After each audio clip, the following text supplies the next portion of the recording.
이 공수처가 말이에요. 진짜 괴물이자 공룡일까요? 아니면 이게 적절한 견제도 하고 좋은 기관이 될까요? 지금 굉장히 시끄럽습니다. 공수처. 고위공직자범죄수사처. 그렇죠? 공수처. 자, 김민지 기자. 어제 일단은 우여곡절 끝에 4+1 협의체가 만든 범여권안이 땅땅땅 국회 본회의를 통과했죠? 그렇습니다. 공수처법이 국회를 드디어 통과는 했는데 사실 독소조항 논란이 있던 그 공수처법 24조 2항이 계속 논란이 이거대로 통과된 있습니다. 거예요? 그렇습니다. 어허. 알려드렸다시피 이 범죄 사실 인지와 통보에 관한 이런 내용들인데요. 다른 수사기관이 이 고위공직자의 범죄를 인지한 경우 즉시 공수처에 통보한다. 그리고 그 수사를 열지 말지 여부도 공수처가 판단해서 회신을 해주도록 되어 있는 이 독소 조항이 비판을 받고 있는 그 와중에도 통과가 됐습니다. 그러니까 뭔가 유리한 것은 과잉 수사하고 불리한 것은 문객이 부실 수사를 하는 것 아니냐 이런 우려가 나오고 있습니다. 박 의원님 이게요. 지금 24조 2항 이게 사실 제일 뜨거운 쟁점이었잖아요. 그러니까 일각에서는 이런 우려하는 거잖아요. 오케이. 그러면 예를 들면 공수처가요. 만약에 검찰 같은 기관에서 고위공직자 이제 인지하면 바로 공수처에 통보해야 되잖아요. 그러면은 이제 공수처장이 니네 검찰 이거 수사해봐. 오케이 사인 주면 할 수 있는 거고 안 돼. 공수처가 할 거야. 그럼 검찰은 손 떼야 되는 거란 말이에요. 그러면 예를 들면 이럴 수 있지 않을까요? 공수처가 예를 들면 야당 관련된 이런 범죄 같은 경우는 확대 재생산할 수 있는 우려. 반대로 이 문재인 정부나 여권에 관련된 거는 좀 축소하고 문객이 수사를 할 수 있다는 이런 우려. 그런 우려 좀 어떻게 생각하세요? 그런 우려가 있기는 한데 어허. 실제 그런 모습이 드러나게 되면 예. 이제 공수처라는 기관 자체의 신뢰성에 의심이 들 거고 저는 이제 공수처가 25명의 검사와 40명의 수사관으로 구성되는 어떻게 보면 검찰 특수부 하나보다도 작은 조직이기 때문에 예. 그런 어떤 이 정치적 논란에 휘말리게 될 경우에 제대로 된 기능이나 역할을 하기가 어려울 거기 때문에 가급적 그런 정치적 논란이나 혹은 정치적 중립성에 관한 의심을 스스로도 떨치기 위해서 예. 노력하지 않을까라고 생각을 하고요. 지금 이 고위공직자의 범죄와 관련된 정보를 입수했을 경우에 그걸 공수처에 즉시 통보하도록 한 조치는 이 법에 공수처가 고위공직자 범죄에 대해서는 검찰이나 경찰보다 우선 수사권을 갖는다고 명시되어 있습니다. 맞아요. 그리고 사건을 이첩할 수 있도록 하는 권한도 공수처에 갖고 있어요. 이 두 가지 이 법의 내용과 비교해 봤을 때 어쩌면 당연한 조치입니다. 왜냐하면 우선 수사권을 행사하거나 사건을 이첩해 오려면 정보가 공유돼야 됩니다. 다만 이제 일각에서 우려하는 바는 그래 놓고서 문객이 하지 않겠냐.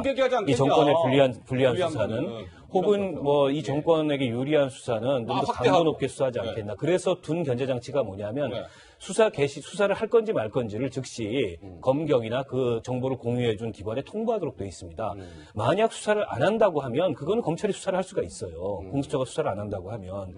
다만 이제 이 법에 명확하게 언제까지 수사 개시 여부를 통보해야 된다 이런 게 정확히 나와 있지는 않습니다. 수사 개시 여부를 공수처가 통보해야 된다고만 돼 있기 때문에 이런 점들은 추후에 이제 법령을 좀 보완될 부분이 아닌가 싶어요. 김 교수님 한 말씀 하시겠어요? 이게 공수처가 그동안 오랫동안 여야를 막론하고 이 검찰과 판사들 그다음에 우리나라의 고위공직자들의 비리를 봐주기 위해 수사를 할 염려가 있으니까 엄단을 하자는 의미에서 계속 주장했던 공약 중에 하나잖아요. 예. 그렇기 때문에 공수처가 만들어지는 기본 그 취지는 검사가 워낙 힘이 세니 검사가 자기 식구 감싸게 하지 않겠느냐. 특히 지금 그동안 나왔던 스폰서 검사라든지 벤치 검사 이런 것들 당당히 그 언론에 공개돼서 많은 충격을 줬잖아요. 예. 그걸 막자는 건데 저는 그 취지는 동의합니다.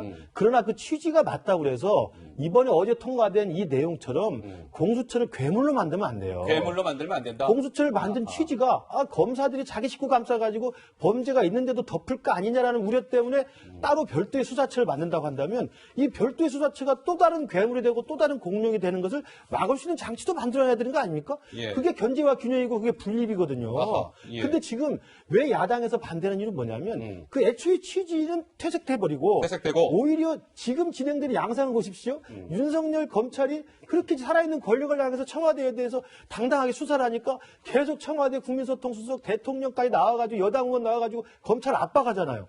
이런 모습을 국민들이 보고 있는데 수사 잘한다고 하면 되는 것이지 이제는 그런 상황인데 공수처란 또 다른 괴물을 만들어서 검사를 간접적으로 직접적으로 압박할 수 있는 또 다른 수사처를 만드는 것이 예. 국민들이 볼 때는 야 이거 시기적으로도 그렇고 모양새도 그렇고 검찰 수사를 물타기 하려는 게 아니야? 물타기 하려고 이런 하는 생각이 거 아니야? 들 수밖에 없는 거예요. 예. 저는 그래서 박 의원님 말씀 충분히 동의합니다. 그러나 애초의 취지는 그런 좋은 취지였으나 이게 진행되는 과정 그리고 윤석열 총장 체제와 문재인 정권이 정면으로 맞닥뜨리는 상황에서 국민들이 볼 때는 공수처는 검찰을 겁박하기 위한 그런 괴물기구로 지금 둔갑돼 버린 거예요. 예. 저는 거기에 대해서 분명히 의문을 제기하고 이의를 제기한다고 생각합니다. 자, 또 하나 이 공수처법이 어제 이제 국회 본회의를 통과했는데 약간 좀 논란의 소지가 있는 대목이 또 있습니다. 이겁니다.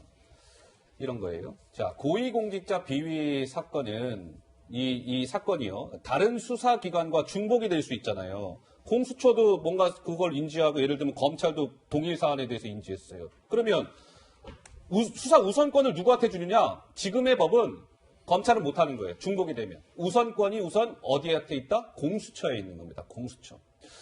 헌법의 존재 근거가 없는 공수처에 너무 지나친 권한을 주는 거 아닙니까? 지금 이런 목소리가 나오는 거죠. 또 하나. 수사 대상을요, 현직 고위공무원뿐만 아니라 퇴직 공무원까지 이렇게 확대를 해놨어요. 확자.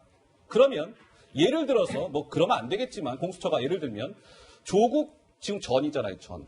그죠? 퇴직 공무원이 어떻게 보면 현직이 아니고 조국 전 장관 수사 등 공수처가 만약에 이런 부분에 대해서 영향력을 행사할 가능성. 정 의원님은 좀 어떻게 보시는지요?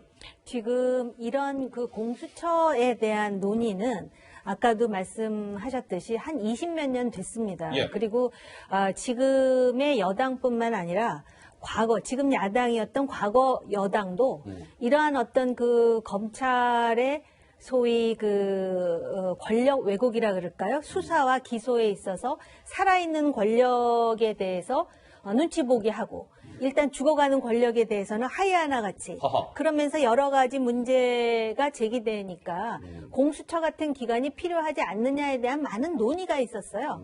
그래서 사실은 어쨌든 그 검찰도 뭔가 견제와 균형의 대상이 돼야 된다라는 그런 취지에서의 공수처에 대해서 반대하는 사람은 없습니다. 그러다 보니까 공수처를 만들었는데 그럼 공수처장이라든지 공수처 소속 검사들의 그런 어떤 그 권력 남용에 대해서는 그럼 어떻게 견제와 균형을 해야 될 것인가의 문제가 여전히 남아 있고요. 그래서 늘 옥상옥이라는 표현을 쓰죠. 또 하나가 있습니다. 민주주의의 요체는 견제와 균형이지 견제와 균형. 통제가 아니에요. 통제가 근데 아니다. 이걸 보면은 검찰을 통제할 수 있게끔 돼 있습니다. 견제와 예를 균형이 아니라 든다면은 통제다. 지금 말씀하셨듯이 공수처에 우선 수사권을 주죠. 예. 그리고 어떤 부분 특히 뭐 검찰이라든지 경찰이라든지 판사들에 대해서는 수사 기소를 다 할 수가 있어요. 이게 수사와 기소를 같이 하기 때문에 권력이 남용되는 그런 요소에 대해서 우리가 문제 제기를 했는데 공수처가 공수처는 수사와 기소를 다 할 수 있는 영역이 생겨버렸을 뿐만 아니라 인사권입니다. 공수처장뿐만 아니라 해당 검사를 포함해서 가만히 보니까 대통령이 마음만 먹으면 현재 권력이 자기 입맛에 맞는 사람을 뽑을 수 있다는 것이죠. 그래서 사실은 검찰이 살아있는 권력에 대해서 늘 그 제 목소리를 못 내고 정의 실현이 안 돼서 만들어지는 공수처인데 지금 이 상황을 보니까 살아있는 권력에 대해서 너무나 정의롭게 현재 검찰이 하다 보니까 이 검찰을 어떤 식으로든 힘 빼게 하려고 하는 거 힘 빼게 아니냐? 하려고 하는 거 아니야? 그리고 심지어는 지금 검찰의 활동에 대해서 공수처라는 걸 만들어서 나중에 이 검찰에 대해서 직권남용, 직무유기 막해될 수 있는 거 아니야? 이런 우려를 할 수밖에 없는 합리적인 우려의 근거가 현 정부 하에서 너무 많은 상황에서 공수처법이 통과되었다라는 것이죠. 자, 어제 이제 논란이 되고 있는 공수처법이 국회 본회의를 통과했는데, 자, 김민지 기자, 자유한국당 같은 경우는 어때요? 일단 반대는 하긴 했을 거 아니겠습니까? 그렇습니다. 일단 본회의 개최하기 전부터 의장석 점거하는데 이제 많은 긍면 가봅시다. 저지하는 모습을 보였습니다. 이거예요? 자유한국당 의원들이요, 범죄 은폐처인 공수처다, 뭐 이렇게 비판하는 현수막을 들고 의장석 앞에서 시위를 벌이기도 했습니다. 많은 의원들이요, 문희상 의장이 뭐 의장석에 앉지 못하도록 이렇게 몸으로 막는 그런 시도까지 하기도 했는데요. 예. 자, 문희상 어쨌든, 의장은요. 예. 네. 의원들이 이름을 대고 찬반 투표를 하면 뭐 마음 놓고 반대할 수 있는 사람이 누가 있겠느냐 하면서 무기명 투표도 이제 추진을 했지만 결국 부결됐습니다. 예. 문희상 의장에게 맞서는 한국당의 모습 보이시죠? 어제 무기명 투표가 결국 부결되니까 한국당 의원들 자리를 뜨는 모습도 보였습니다. 한국당의 목소리가 준비되어 있습니다. 아예 살아있는 권력 수사를 꿈도 꾸지 말라는 메시지입니다. 공수처는 북한의 보위부 나치 게슈타포와 같은 괴물이 될 겁니다. 공수처는 문재인 정권 비리 은폐처이고 신문 범죄 보호처입니다. 분노를 한데 모아 의원직 사퇴서를 결의를 해야 한다라는 데 이르렀습니다. 자, 근데 이게요. 그러면 지금 이제 막강한 어떻게 보면 파워를 갖게 되는 거 아니냐, 이제 이런 거잖아요. 공수처가 지나치게. 그러면 공수처장이 누가 되느냐는 굉장히 중요한 것이고, 그러면 이 공수처장이 어떤 임명의 프로세스를 거쳐서 임명이 되느냐, 이 또한 굉장히 중요한 건데, 대략 이렇습니다. 어제 그 통과된 법안에 보면 공수처장은요, 추천위원회 추천을 받아서 대통령이 임명을 하는데, 이 추천위원회가 있잖아요. 7명으로 구성이 돼요. 법무장관, 법원행정처장, 대한변협 회장, 그리고 여당 추천 2명, 그 외 교섭단체 2명. 이렇게 다 하면 7명이죠. 저 7명이 모여가지고 이제 2명을 공수처장 누구 할지를 추천을 하는 거예요. 7명 중 6명 찬성으로 2명을 추천해요. 대통령한테. 그럼 대통령이, 한번 봅시다. 2명 추천을 딱 보고 최종 1명을 대통령이 선택하는 거예요. 그러면, 보세요. 대통령이 예를 들면, 야당이 추천한 인사를 공수처장으로 앉히겠습니까? 여당 쪽에서 추천한 인사를 대통령께서 공수처장으로 앉히겠습니까? 아무래도 여당 추천 몫을 대통령이 임명할 가능성이 큰 거잖아요. 더군다나 국회 동의 절차가 또 생략이 됐어요. 공수처장. 그러니까 사실상 대통령 의중에 따라 임명이 가능한 구조가 돼버린 거죠. 이러니까 아니 공수처가 여당 관련해서는 문개기, 야당 관련해서는 확대 수사 이런 거 하려고 하는 거 아닙니까? 이제 이런 논란인데 어느 분이 말씀 주시겠습니까? 꼭 그렇지 않습니다. 꼭 그렇지 않다. 지금 역대 이제 뭐 특검이라든지 이런 이제 한시적인 어떤 정부 기구를 구성을 할 때 추천위원회들을 둔 전례들이 많는데 그 7명 추천위원 중에 6명이 찬성해야 후보로 추천될 수 있을 만큼 이 문턱이 높은 이 추천기구는 이번이 처음이에요.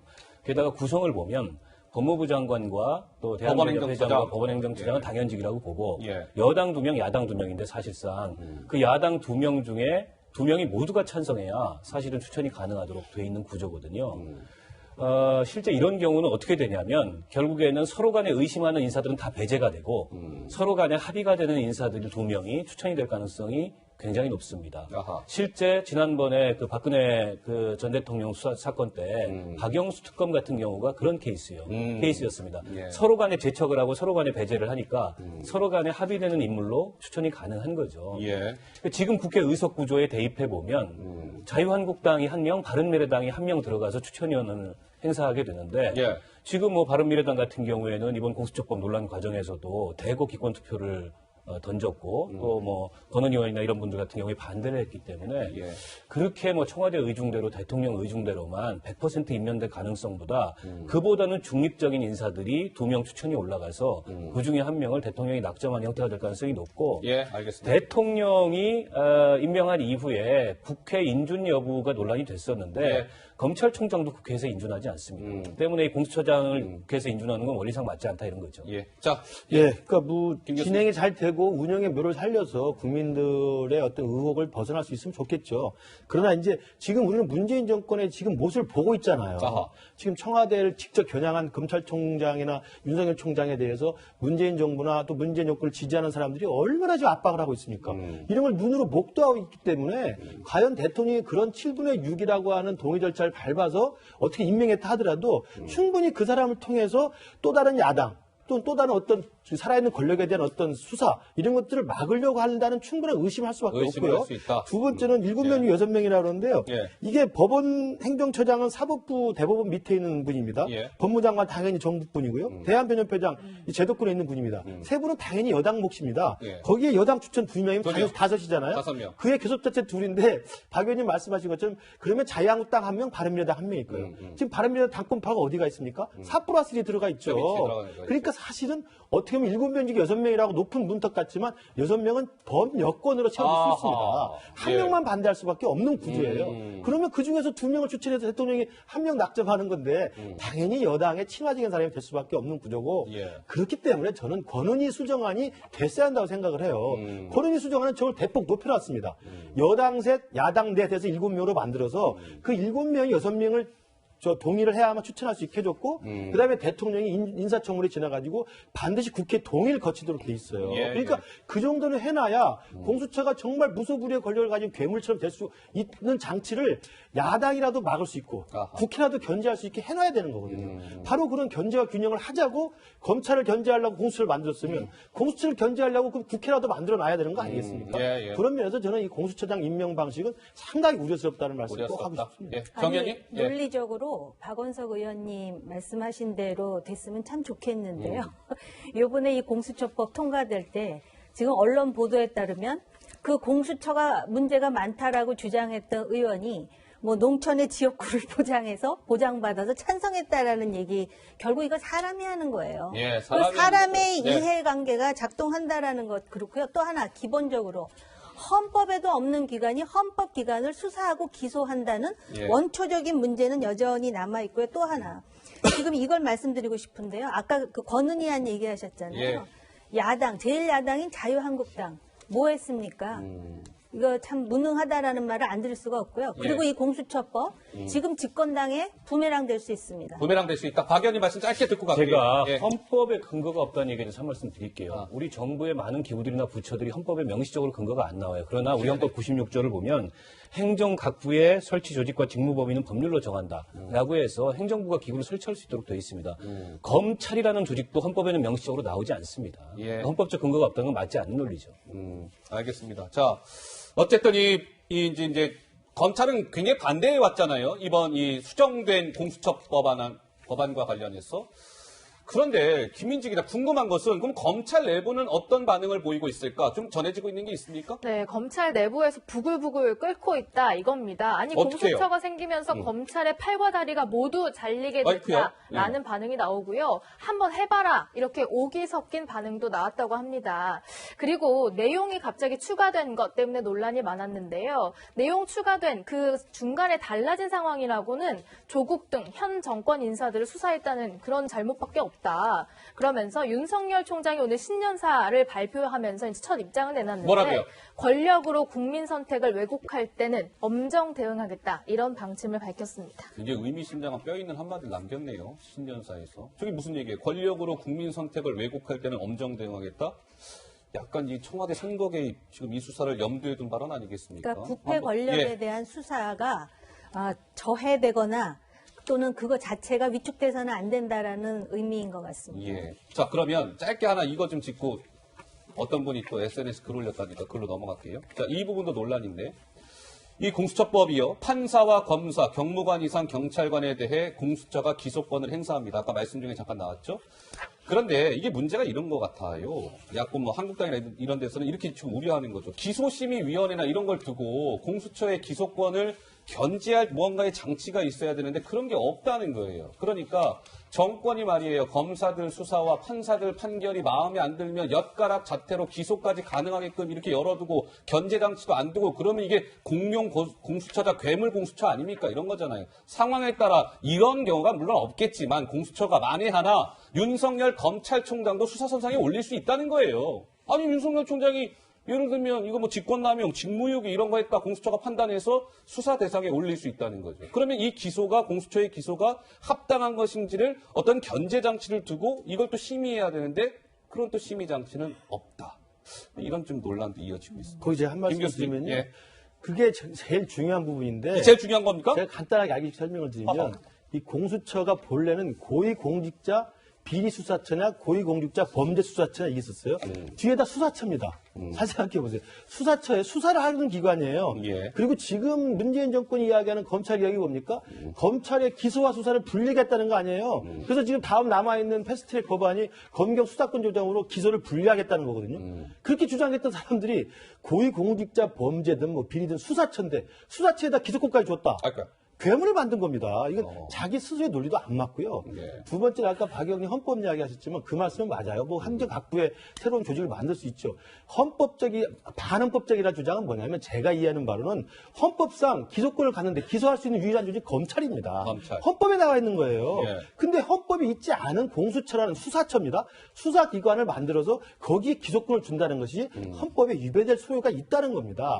중요한 건 뭐냐면 기소를 저기다 한꺼번에 주면 안 된다는 거예요. 아하. 그렇기 때문에 권은희 안 같은 경우도 수사와 기소를 분리하고 그리고 만약에 검찰이 기소권을 갖고 있는데 검찰이 너무 무리하게 기소를 안 한 것 같으면 기소 심의를 둬가지고 의견을 내자는 거거든요. 예. 그러니까 저는 권은희 정도의 안이 사실상 여당 야당 협상에서 충분히 합의 가능한 안이었다고 생각을 합니다.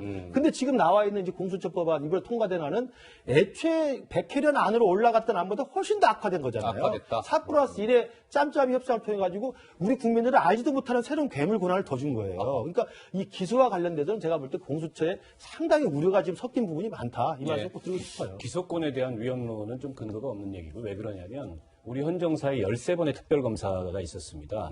그 각각의 법률에 의해서 특별검사를 임명했는데 그 특별검사들도 모두 검찰 바깥에서 기소권을 가지고 행사를 했습니다. 예. 그리고 이제 기소권 대상이 모든 사람이 아니고 그 검사, 판사, 경무관급의 이상의 경찰 그 제한이 돼 있어요. 네네. 그거는 그런 수사기관이나 혹은 이 사법기관에 제 식구 감싸기를 방지하다는 취지에서 예. 제한적으로 기소권을 공수처에 준 거기 때문에 그게 남용될 가능성은 크지 않다고 봅니다. 알겠습니다. 하여튼 뭐 지켜보겠습니다. 논란 끝에 어째 국회 본회의는 통과가 됐습니다. 공수처가 한 7월 정도에 이제 탄생이 될 것 같습니다. 뭐 지금 뭐 하실 말씀들 많으시잖아요. 벌써 이렇게 쟁점이 많고 이제 논란이 많은 상황인데 글쎄 한번 상황이 좀 어떻게 진행이 될지 한번 보겠습니다. 자, 제가 아까 어느 분이 뭐 관련해서 소셜미디어에 글 올렸다 이거 짚을 거라고 말씀드렸죠. 자, 김민지 기자 누구 얘기입니까? 네, 조국 전 법무부 장관 얘기입니다. 한 49일 정도 만에 SNS에 글을 올렸는데요. 뭐라고요? 눈물이 핑 돌았다고 눈물이 합니다. 돈다? 공수처 법안이 통과된 직후에 올린 글인데요. 오늘 하루만큼은 기쁠 수 있겠다라고 하면서 뭔가 감격에 겨운 듯한 표현을 썼습니다. 검찰 개혁의 상징인 공수처라는 집을 지어주신 국회의 결단에 감사한다라는 취지로 글을 올렸습니다. 자, 이에 대해서 조국 전 장관이 이거 눈물이 핑 돕니다. 오늘 하루는 내가 기쁠 수 있을 것 같아요. 공수처법이 통과가 됐으니까. 곽상도 자유한국당 의원은 이렇게 응수했습니다. 이런 뻔뻔함이 어디 있습니까? 조국 장관 말이에요. 공수처가 구해줄 것 같으니까 이 눈물이 난다는 겁니까? 조국 일가에게 선물처럼 쏟아진 검찰 소환 특혜 등도 모자라서 공수처가 어서 생겨 검찰을 몰아내고 궁지에 몰린 자신을 구해줄 것 같으니 눈물이 난다는 거예요? 이런 뻔뻔함이 어디 있습니까?